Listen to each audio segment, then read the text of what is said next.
দুজন মিলে মশলা মাখা।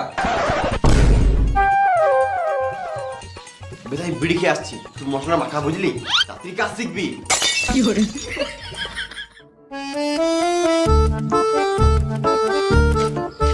দাদা এটা কি করবি? মশলা করবো। এটা নয় বে। হ্যাঁ মা, তোমার কথা শুনলে মিস্ত্রির কাছে বোকানি খেতে হয়েছে। মিস্ত্রি কে? বোর্ড কই? কি করবি? মশলা করবো। এই মশলা মাখাতে বলি না রে ভেড়া চুদা, বালি আর সিমেন্ট দিয়ে মশলা মাখাতে বললাম। কই রে, একে মশলা মাখাতে শিখা আর তাড়াতাড়ি মশলাটা দে।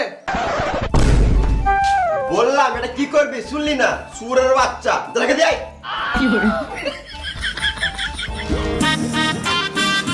ওরে কাজ হলো? এই তো মশলা মাখাছে, এবারে কাজে লাগবো। কাজে লাগো মানে? শুয়োরের বাচ্চা,